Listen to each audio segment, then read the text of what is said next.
এই যে আমরা আজকে পিকুর বান্ধবীকে কিনে আনছি। এটা একটা ফিমেল বার্ড, ওর নাম দিছে আমার বউ, ওর নাম রাখছে পিকা। তো পিকা ওকে আনতে যে মানে কোনো প্রিপারেশন ছাড়া বের হয়েছিলাম, একটু বাইরে ঘুরে টুরে দোকানে গেছি, যে ওকে পাইছে। এখন ওকে নিয়ে আসার জন্য কোনো ওয়ে ছিল না, খাঁচা নিয়ে যাই নাই, ছোটো খাঁচাটা নিয়ে যাই নাই জন্য ওকে দোকানদার ভাই পলিথিনে ভরাই দিছে। তো ওকে নিয়ে আসছে, এখন ও কিভাবে বের হবে সেই চেষ্টা করতেছে। ওকে এখনই নিয়ে যে আমরা পিকুর রুমের ভিতর ঢুকাই দিব।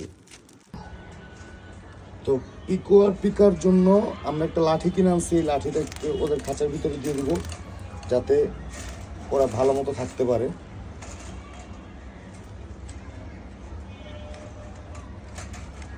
অনেক উপরে হয়ে যায়, একটু নিচে করো না, এখানে ঠিক আছে, নিচে দিলে অনেক নিচে হয়ে যাবে। তোমরা দাঁড়াবে এখানে পিকার পিকার রুমে দিয়ে দিচ্ছি। তো এখানে একটা পাখি আছে, চড়ুই পাখি। এই চড়ুই পাখিটা আমার এই ফ্যানের সাথে বাড়ি লেগে পড়ে গেছিলো, তো পাখা ইনজুর্ড হয়ে গেছিলো জন্য ওকে এখানে রেখে দিচ্ছি। কয়েকদিনের মধ্যে আশা করি ঠিক হয়ে যাবে। তো যেহেতু এটা টেম পাখি না, আমাদের পিকু হইতেছে টেম পাখি, কিন্তু এটা টেম পাখি না, সেজন্য দেখা যাবে এটাকে হাতে নিয়ে ছাড়তে গেলে এটা কামড় দিবে বা উড়ে যাওয়ার চেষ্টা করবে, তাই এটাকে আমরা ভিতরে নিয়েই ছাড়বো।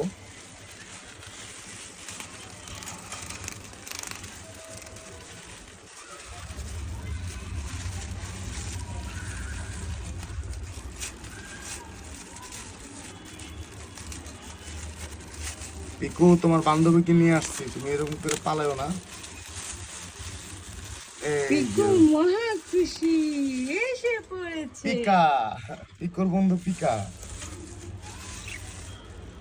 দেখি ওদের মিল কিরকম মিল হয় ওদের।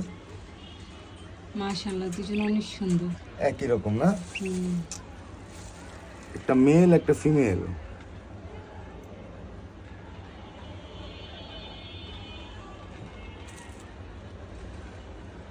ওদের বর্নিংটা হয়ে যাবে, এক রাত থাকলে ওদের বর্নিংটা হয়ে যাবে। তো অনেক রাত হয়ে গেছে, আমরা ভিডিও এখন না করি, আমরা চলে যাই। দেখা হবে আপনাদের সাথে পরবর্তী ভিডিওতে।